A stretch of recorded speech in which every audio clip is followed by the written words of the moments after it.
Mr. Howe, we're recording this, I suppose, almost 4 weeks after the Liberal Party lost government for only the fourth time in its 78-year history. You were in government the second time it was thrown out of office at an election. You remained with the party for the next 13 years and were there to take the party back into government in 1996. Given that experience, what would your advice be right now to members of the Parliamentary Liberal Party who may be feeling a bit battered, shall we say? My strongest advice is to preserve a sense of balance about the outcome. It was a disappointment, and we have to learn lessons from it. But the last thing the Liberal Party should do is despair and say that we have to completely alter our approach to life. Obviously, you need a post-mortem. You have to work out what the electorate liked and didn't like about us and what they liked and didn't like about the opposition, because this was a very hesitant result. Very hesitant. There have been 7 changes of government in this country since World War II. And in a way, Mr. Albanese's victory was the most grudging extended to a new Prime Minister by the Australian public of those 7. It's almost as if the public wanted the government, the Morrison government, gone, and they stumbled on the Labor Party as the alternative. They didn't warmly embrace it. There was no sense of joyous celebration in the community. So certainly not on our side. No.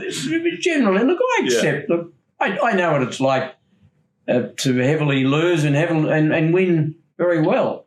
And we lost quite heavily in 2007 when Kevin Rudd was elected. And there was in the community something recognisably enthusiastic and keen about the new government. Now, it didn't last terribly long, but that was the mood then. So I would counsel the Liberal Party against despair, and I would counsel the Liberal Party against saying, well, this means we have to lurch to the left or the right or fundamentally alter our positions. We shouldn't do that. We should understand where we lost votes. We should recognise that the Labor Party's primary vote was lower than ours, but ours was a miserable 35.2% or something, and set about rebuilding from that base. And one way of rebuilding is to ask ourselves, did what we offered the Australian people at the last election match the fundamental values of the Liberal Party? And I think one of the problems we had at the last election was we didn't have a sufficiently well-developed plan for the future. I know they are almost hackneyed words, a plan for the future, but people do want to be told about where you're going to take them in politics. We had a good record, but the Australian people tend to bank a good record and say, well, that's nice. What have you got for me tomorrow, brother? And that is the tendency they have. I think there's a tendency also to imagine that each loss is uniquely bad. Well, it's not. I mean, there are some losses that are, epoch-making in their dimension. I think back of my long experience of politics. I guess the 4 changes that really stand out. Menzies in 1949 was sensational because it ushered in 16 unbroken years of coalition government and, of course, began the second and longest part of his career as Prime Minister, and a man who, in my view, of course, has been our greatest Prime Minister, Bob Menzies. And that was a great victory, and his years did change Australia and lay the foundation of modern Australia. I think the victory of Malcolm Fraser in 1975 was very significant. And plainly the victory of Bob Hawke in 83 was attended by a lot of excitement. Hawke was a very successful Labor Prime Minister, and he did bring about a different mood in the country. And forgive me for saying so, and I hope I don't sound too self-regarding, but I thought our victory in 96 was significant. Now, they're the ones that I do especially remember. To many Labor Party supporters, of course, Gough Whitlam's win in 1972 was filled with romanticism and sentiment. I understand that. He was a great Labor leader. He did not have a particularly happy time or successful time as Prime Minister, but he was a great Labor leader because he taught them how to win again. And they've been out of office for 23 years. That'll never happen again. The longest period the Liberal Party has spent in opposition was 1983 to 1996. I suppose the question I want to put you is, what mistakes did you make in hindsight that prolonged that period in opposition, and what would be the lessons that the Peter Dutton's team can learn now? Well, I think there were periods when we were in opposition when we allowed ourselves to be preoccupied with personality differences. I don't subscribe to the view that the rivalry between Andrew Peacock and John Howard cost the Liberal Party 10 years of government. That's inaccurate and unfair to both of us. But I think the Liberal Party probably went through a period where there was a preoccupation with that. But I think the even bigger challenge we had was an identity challenge, which came to a head at the time of the Joe for PM campaign. When you think back, if there hadn't been a Joe for PM campaign, we would have not had to wait until 1996 to get back into government. We could have won in 1987 or 1990. And why did that happen? I think because we probably weren't as devout about the broad church as we should have been. Many people would see the Joe for PM campaign as an attempt by some on our side of politics to assert a conservative ascendancy. Now, that's always a mistake. We are a broad church. We are a genuine, bona fide composite of classical liberalism and conservatism. And it woe betides the Liberal Party to allow a pitched battle to be fought about that identity. We are both, and we should be adult enough to recognise that. The historically low primary vote that you've just referred to, that surely is an indication that we're not the broad church we should be. We've lost. Well, we'll talk more about the teals in a minute, but we have lost voters on two fronts. Well, both of the major parties. I mean, one of the things that fascinates me about this is that when I go back to the 1960s, and you're probably a bit younger than I am by a year or two, you don't remember the 1960s as well as I do, but in a way, the 1966 election was the nadir of the Labor Party's fortunes. Harold Holt's victory in that election gave him on a two-party basis the biggest victory ever. Now, the Labor Party's primary vote at that election was still just on 40%. Yeah. I used to say when I was first involved in politics that the country divided 40% always voted Liberal, 40% Labor, and 20% moved around, and read Liberal National for the 40% Liberal. Now I think it's closer to almost 30, 40. That's how you feel. And so there has been a loosening. The Labor Party has lost people to the left, to the Greens. And the thing we have to worry about, of course, is that 80 to 90% of those return to the Labor Party via preferences.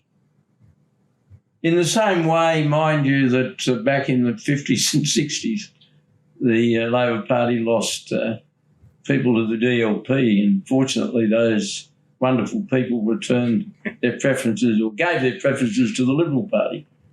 So in our system of government, that's quite important. But we have to we have to understand these things. And you wanted to talk about the teals. Go ahead. Well, I mean, this is historic, isn't it? We've never before lost such a significant number of seats to a party other than Labor. It is significant, and we have to understand that. We have to understand that some of the seats that the Teals won were a product not only of defections from the Liberal Party, but also what I can only call tactical voting decisions by normal Labor Party supporters. Let me give you an illustration. One of the seats we lost was Goldstein in metropolitan Melbourne, based on Brighton and Sandringham in that area. Historically, a Liberal seat. The swing or the decline in the Labor vote in Goldstein was 17.7%, which was greater than the decline in the Liberal vote in Goldstein, which was about 13%. And that's reflected in other similar... I think it's about the starkest example of that comparison that I could find on a quick examination. And now, what does that tell you? It tells you that people understand the preferential voting system extremely well, even those who might rail against it.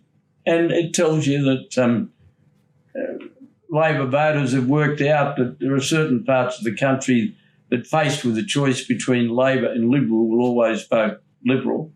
But faced with a choice between Liberal and an independent claiming to be at heart a Liberal, which of course they're not, will vote for that independent. Well, it's important to recognise this, isn't it? Because, the Teals have very cleverly presented themselves as the Liberal Party on strike. Which they are in part, but to see them as entirely that. It's completely erroneous to see them as entirely the Liberal Party on strike. I call them anti-Liberal. Yeah. Because they weren't running in any Labor-held seats. And I will be quite astonished, and I've been astonished before in political life, if they ever run against Labor members who are in any way vulnerable. I'll be very surprised, because at heart their instincts are closer to those of the Labor Party than they are of the Liberal Party. It suits them to parade this line, but in effect their second preference was always the Labor Party. Not that it mattered, because they were either wanting to knock off a sitting Liberal or fall on their face. So how should we think of them? Do we think of them as extremely moderate Liberals or something else?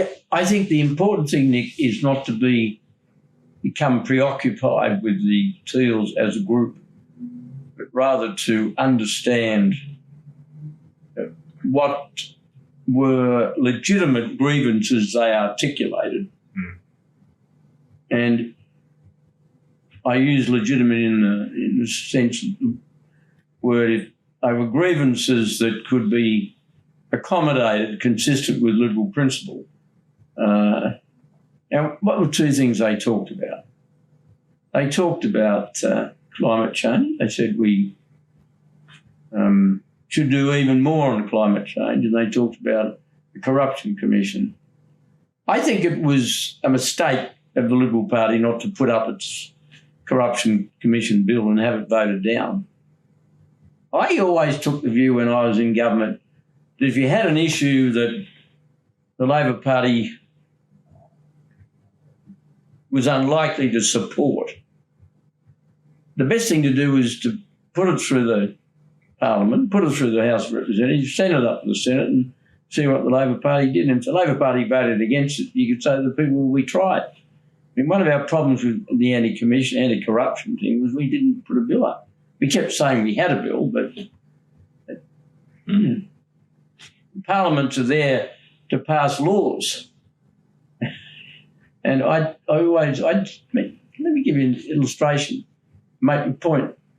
We tried on 30 occasions when we were in government to get our unfair dismissal changes through the Senate. It kept being knocked back. The small business community knew where we stood on that, and they wanted the changes. They wanted them very keenly. But I was always able to say to people in small business who complained to me about it, saying, well, we've tried, we keep putting it up. Mm. And they understood. They said, okay. Well, they didn't like it. Didn't say, okay, in the sense I'm happy with the outcome, but, okay, we are happy with your bona fides. Yeah. There are other factors, of course, to our loss other than the sentiment in those particular leafy, comfortable seats in inner city Melbourne and Brisbane, and inner city Melbourne and Sydney. Could I just say that I think Liberals should be careful of the adjectives they use about these seats. There's nothing wrong in living in a leafy suburb. I've driven in every morning along a beautiful tree-lined street, very leafy, not increasingly less so now, but that's the language that is used by some of our opponents to mock us. Mm. We shouldn't embrace that. I'd take the reprimand on board. No, it's not a reprimand of you. It's a comment I make to by all means talk about seats that have been traditionally Liberal, but all of those seats, many of them I know well. I live in one. We've got a variety of people with a variety of aspirations, and there's nothing so monolithic or uniform about the social life of those parts of Sydney and Melbourne and Perth that are radically different from the rest of the country. We are a remarkably egalitarian society, and it's one of our greatest assets. Yeah, well, I'd agree with that, and the folly of trying to separate people into groups like that. We need to think of. We just have to be careful with the language we use, because I don't have any argument with them. I mean, they voted in a way I didn't like, and I'd like to change that and play my part in changing it, and there will be a different set of arguments next time. We won't be in government. Most of the people who voted for the Teals were people who were grumpy with the government. Well, in 3 years' time, the government will be the Labor Party. It won't be us. Nonetheless, I do see an increasing difference in the economic interests of people, let's say self-funded retirees or people, thanks to a lot of the measures you introduced, now have own shares. Property prices, of course, have been a very good way to invest your wealth. People at that end of their lives, at 55 plus, are much wealthier by and large than they once were, and certainly much wealthier than under 35s just starting out, having trouble getting a foot on the property ladder.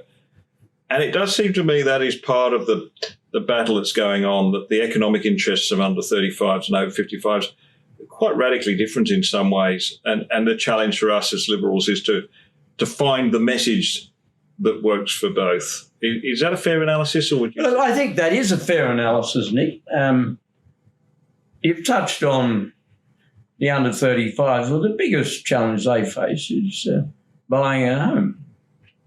And it's not the only thing they face in life, and there are probably a larger percentage of people now who are renters by choice than renters in transition.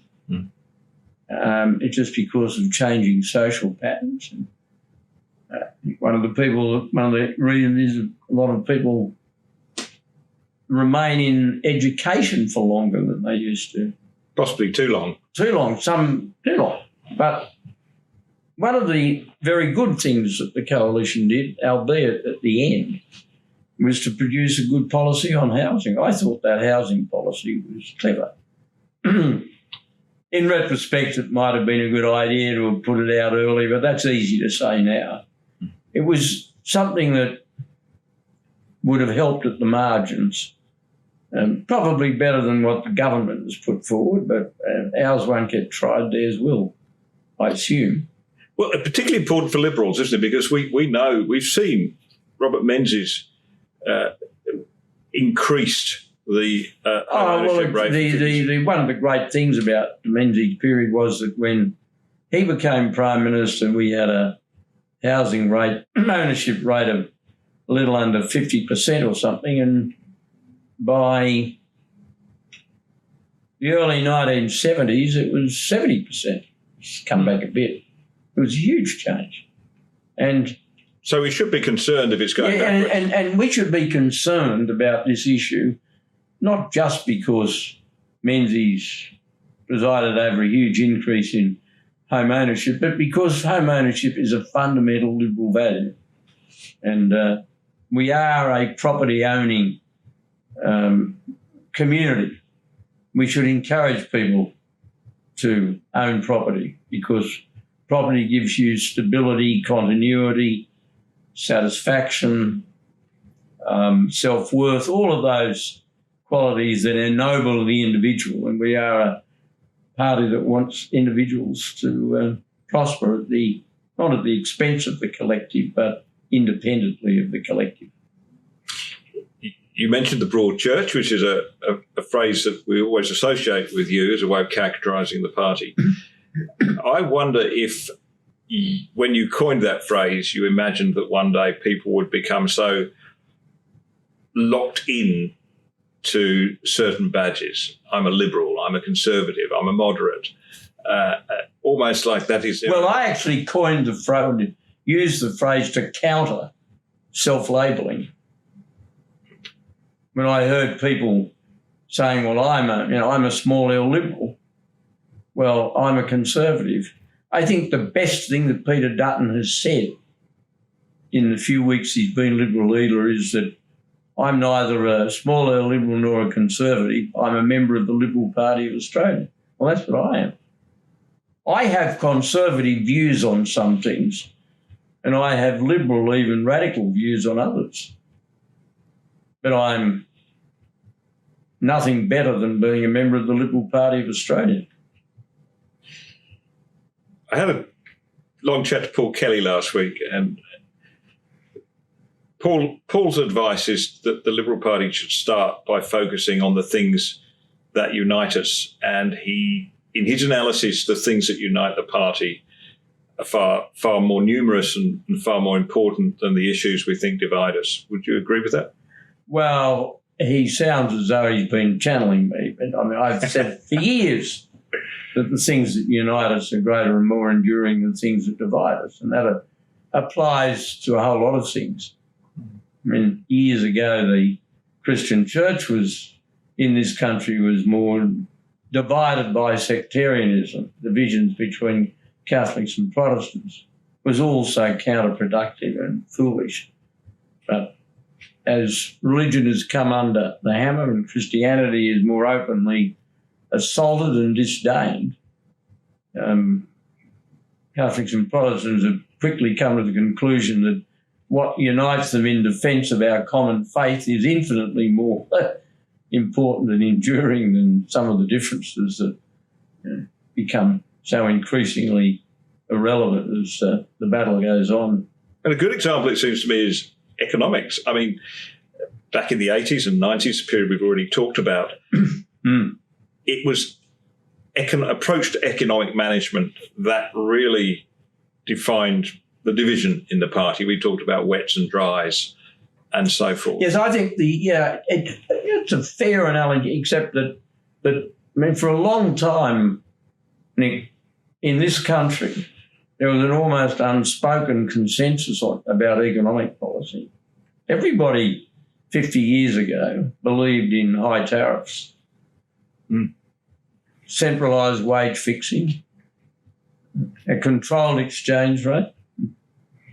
But then as the world changed those attitudes changed. We had quite a debate in our community about these things.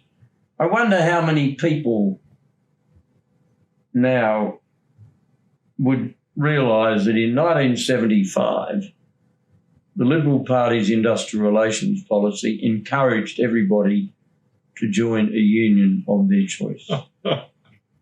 Is that right? Yeah, yeah, it's true.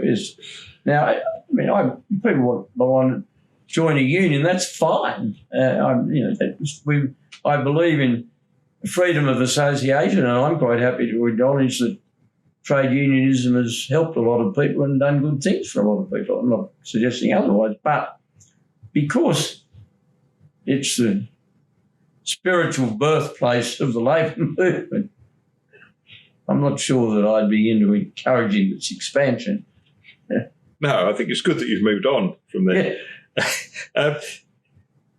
So my point is really that those economic battles have been settled. There is broad agreement within the parties. Well, I'm not sure they have been settled. I think part of the problem is that we haven't talked very much about economic policy except in the broad. In fact, I would say it hasn't been settled. It's been put to one side. I think you've always got to think about economic reform. I have used the analogy of a never-ending foot race. You never get to the finishing line, but you know you've got to keep going, because if you stop, your competitors will surge past you. Yes, indeed. And it seems to be right now, with the challenge we're facing over inflation, it would be good perhaps to reflect on some of the lessons that were taken on board in the 70s and 80s. Well, I think we have to do that. We also have to understand that different pressures are emerging and different criteria have to be applied. But success in politics goes to those who win the argument. And one of the things the Liberal Party should never tire of is winning the argument. I think at times over the last few years we didn't debate issues enough. You can't win an argument just by using slogans. Slogans are important in a campaign. I have a strong view, I've articulated it on many occasions, that the Australian people will accept a big economic reform or a big change, provided two conditions are satisfied. The first condition is you've got to persuade them that it's good for our country. Is this good for Australia? That's the first one. The second one is you've got to satisfy the fairness test. We are a fair country. We don't like government changes that hurt vulnerable people. We want them to be fair. So if you can meet those two requirements, you'll eventually win the debate. I think of the GST and the attendant tax reform. It's a huge change. It affected people's daily lives in a way that none of the other reforms, like floating the dollar, and important though they were, did. And because we were able to satisfy them that it would make Australia more competitive, and therefore was good for Australia, and that we looked after the vulnerable by ensuring there were safety nets and that any increased indirect tax burdens were fully matched, if not exceeded, by personal tax cuts. They went for it. They didn't like the GST in isolation. No, I mean, it's a bit like in isolation going to the dentist. But there were other things that helped ease the pain. Yeah. Because a lot of research, planning and thought went into that policy, including, I guess, one failed attempt to put it into place. There were various attempts over a quarter of a century, but in the end, it was a mammoth effort. And, my colleague, Peter Costello in particular, who was the treasurer at the time, everybody worked together. But we won the argument. And because we explained its benefits, you've got to be willing to engage people. The Australian public is very sensible. It's very sophisticated. Doesn't like sometimes words like that being used, but the truth is, if you take people seriously and say we want to do this because it will help the country and this is how it will help the country, they'll respond to that because we are an optimistic, fair-minded people. There's a lot of work to do, isn't there? I mean, if you've got Peter Dutton would be hoped to be back in government in 3 years' time, but to do that, there's a lot of work to be done in research, in researching policies, planning policies, and then persuading the public. Look, there's an enormous amount of work. I mean, the Menzies Research Centre is right in the middle of this because you are needed more than ever now in opposition because you are a generator of ideas. And the Liberal Party never wants to appear that it's frightened of new ideas. And unfortunately, there's a tendency of some in both parties, both sides of politics, to say, now let's not get to that. Let's just concentrate on presentation. Well, presentation is very important, but you've got to have the right thing to present it in the first place. And you've got to understand why. And I have seen in my political lifetime a population turned around, sometimes to the advantage, sometimes to the disadvantage of the Liberal Party. I remember years and years ago, for a lot of people viewing this program were born, Bob Menzies tried to ban the Communist Party. Now, on the face of it, it seemed a terrific idea. In 1951, communism was a worldwide menace. China had just gone communist. Soviet Union controlled a large part of Europe.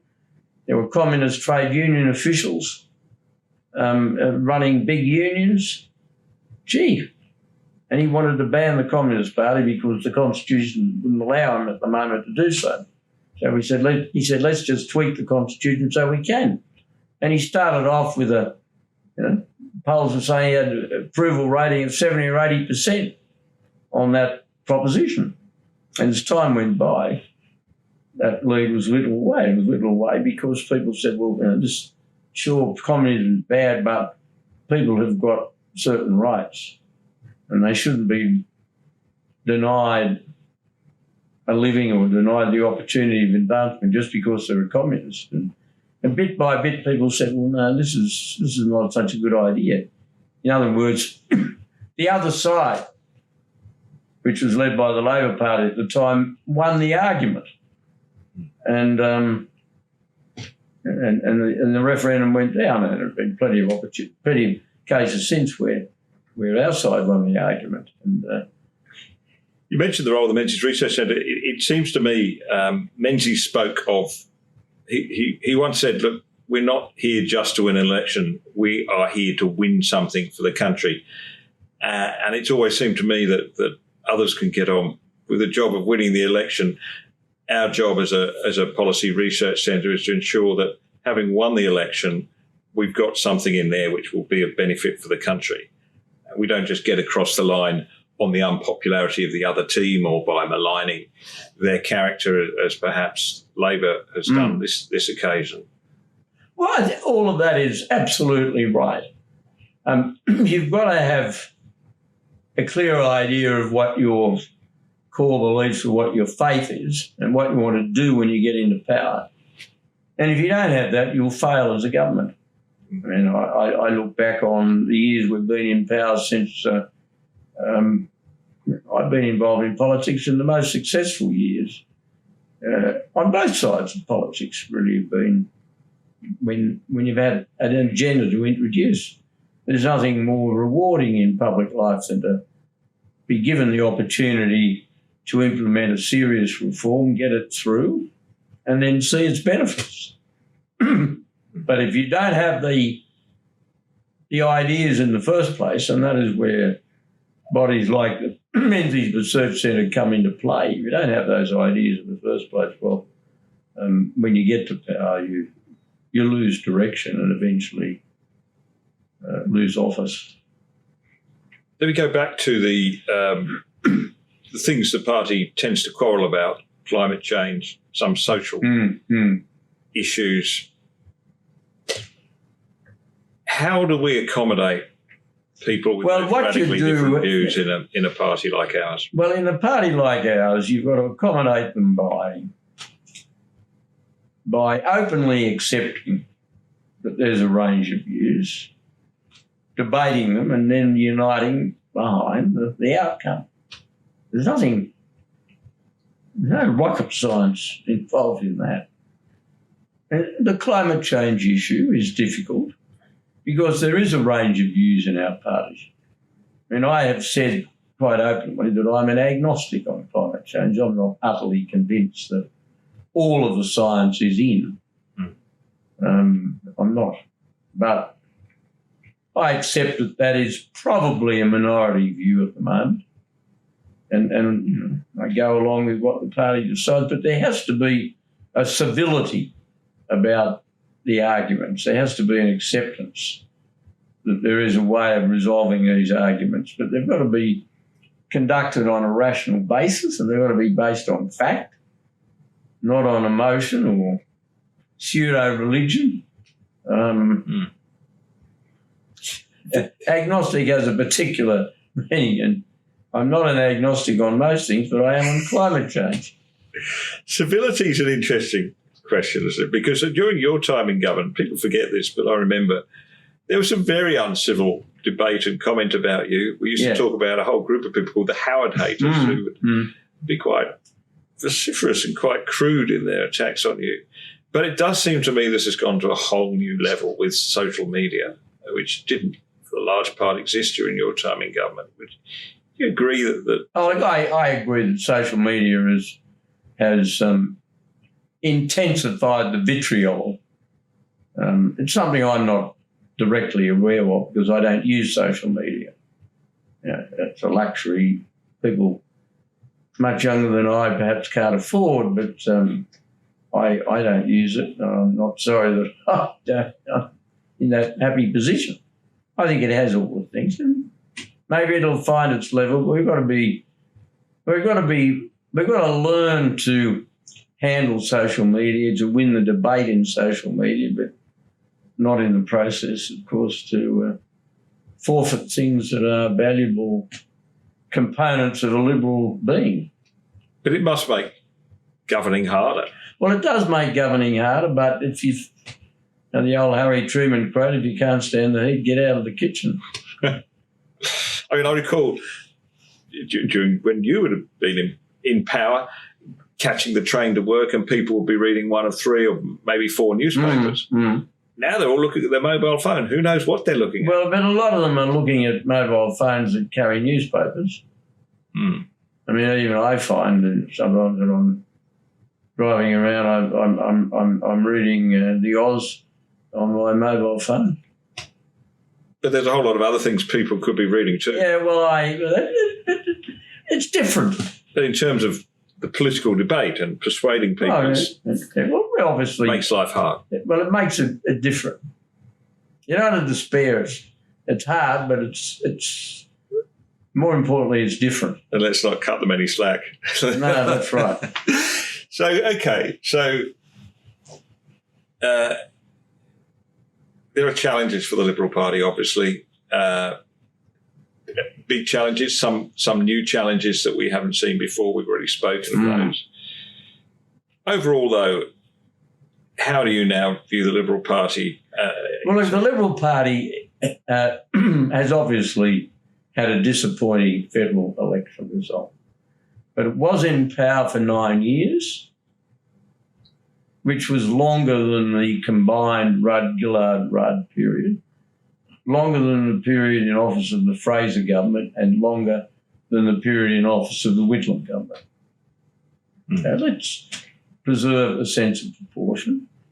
We still hold office in the largest state. I think the big challenge the Liberal Party has is to make sure we hold on to government in New South Wales.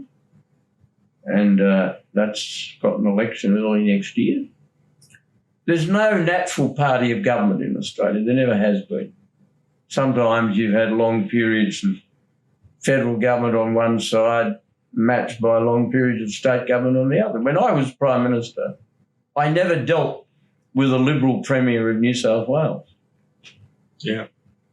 I dealt with Labor Premiers all the time. I dealt, first of all, most of the time, with Bob Carr and then with Morris Immert, who I found a very decent man to deal with. But I would have been much happier dealing with a Liberal Premier. And when Bob Hawke was Prime Minister, I think there was mainly still Labor Premiers in New South Wales, but there were some Liberal Premiers in other states. So this idea that you've got a natural party of government is bunkum. That said, the strength of the party in some states now must surely be a matter of concern. Well, we had a very instance. bad result in Western Australia at the last state election there to get reduced to only two. This speaks not just the popularity of Mark McGowan. He's obviously quite popular, but my experience has been that those things don't automatically translate. I remember there was a long period of time when Peter Beattie and I were simultaneously popular in Queensland. The Liberal Party, most of the time when I was in government, polled very well in Queensland, but at the same time, for a long time, so did the Labor Party led by Peter Beattie. So you can get those things. Look, we've got an organisational challenge in Western Australia, obviously. You don't get reduced to two seats in a state that's previously returned a lot of Liberal governments without there being something wrong. And my sense is that is understood by a growing number of people in Western Australia, but the Liberal Party in Western Australia has got to be allowed the chance of sorting that out, and I don't think it would react to heavy-handed Eastern bullying. Yeah. The safe seats, we were talking about this in the context of Victoria. The safe seats don't seem to exist anymore, do they? No, I think there aren't too many, even before the last election. The margins in Victoria, for a number of reasons, all of which I don't fully understand, have reduced compared with the margins prior to the last election in New South Wales. Something of that has got to do with the character of Melbourne and the character of Victorian society and the strength of the Labor brand in Melbourne and the ongoing consequences of the Labor Party split all those years ago, and also the size of the public service in Victoria. Mm. There is a tendency, as evidenced by the fact that as a result of the last federal election, there is no representation at all of the Liberal Party from the Australian Capital Territory in the National Parliament. And it's probably the first time, certainly since there were senators from the ACT, and it's an interesting place. It's probably the most heavily public service jurisdiction in the country, and it's so non-liberal that they've got, 2 or 3 federal members in the lower house and 2 senators, and none of them is a Liberal. Yes, that's right. Maybe that's a factor in a state like South Australia as well, where you've had a growing public sector and the Liberal Party voters decline. Yeah, except the Liberal Party did have a good win and then lost. That's another. Look, I don't pretend to have all these answers. I'm aware of some of the challenges, and I've just got to be one of the crowd in trying to work out what the response is. But your message, if I read you correctly, is not to worry too much about that, to get on with the fundamentals of... Well, there's no point in in going to water. I mean, we had a bad outcome. We didn't like, but it's not a destructive outcome. A base is there for rebuilding. And one of the good bits of what's happened over the last few years that it is now possible, as state election results indicate, to regain office in one term. I mean, it's happened in South Australia, and certainly the Labor Party. It happened in Queensland. And it can happen. It almost happened at a federal level, of course, in 2010. Oh, 2010, if the Liberal Party hadn't made one or two pre-selection errors, we'd have certainly not had to put up with a minority Labor government. Of course, it almost happened in 2010. We're very close. So that idea that once you're out, well, you're out for a couple of terms, while it is still more likely than not, it's not as inevitable as it once was. And one thing, looking at the current parliamentary team, there seems to be a unity around the leadership, which we haven't seen in previous times when we've... I think the omens are very good, considering we've just lost. We've got great unanimity in the leadership. There's no contest for either the leader or deputy leader. In Peter Dutton and Susan Lee, people accepted them. And it's a good balance. I think it's good that we, for the first time ever, have a Liberal leader from Queensland. Yeah.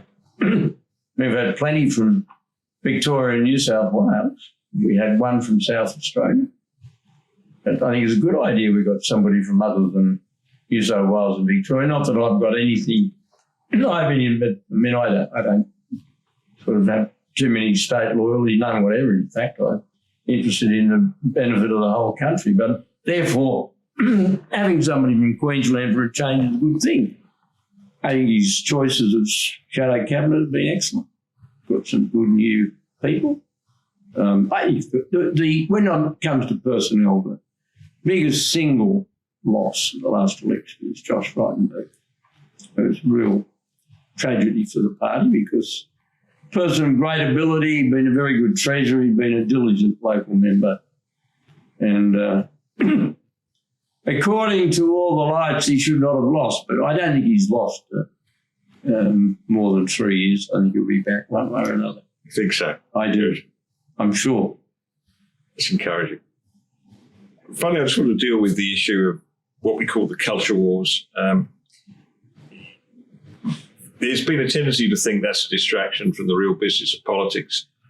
But it seems to me that many of the issues that we label as culture wars are actually very central to the defence of liberalism and liberal principles. We have to fight on some of these issues or lose ground even further. Would you agree with that?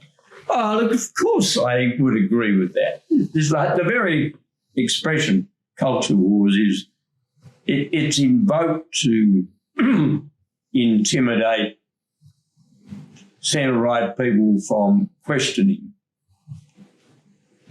proposition, because there's something almost odious about getting involved in a culture. How can you get involved in a war of words about the future of our country?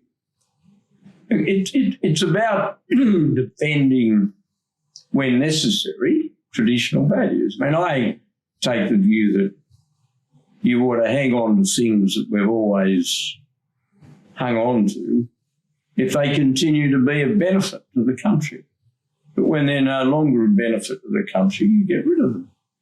Yeah, there's nothing particularly revolutionary or scary about that. It just happens to be the common sense approach. I mean, we have over the years changed attitudes towards people's participation in certain things, and we should continue to do that where there's a benefit to the community. But I don't think we should be defensive. I think there is a tendency on the part of some people on the centre-right to say, well, you don't want to engage in these things because just on their own they don't amount to much. When you put them with other things that on their own don't amount much. You get something that amounts to quite a lot. And you've got to be prepared to defend those issues. But equally, though, you have to accept that in the Liberal tradition on some social issues, there can be differences of view, and you ought to allow those differences to flourish in the open. I mean, I had a practice on certain social issues and say have a free vote. I remember years ago we had a referendum on a republic in this country. Well, my support for the current system is well known and it's not going to change. But when I was Prime Minister and that issue came up, I said, let's let people have a free vote. I'd say 70% or so of the parliamentarians were opposed to a republic, 30% were in favour. People participated in the public debate. Debate took place. And we all met happily at a cabinet meeting the following Monday and got on with our responsibilities for running the country. Did the party fall apart? No. Did people become enemies of each other? No. It's got to be those things. We have to have an adult maturity about those sorts of things and accept that sometimes there's no point in trying to get a consent. But you only do that on isolated occasions and on things that are genuinely accommodating to differences of view. You can't do that on whether you're going to have a different tax system. That's that. Mr. Howard, thank you very much for your time. Thank you. And for bringing some perspective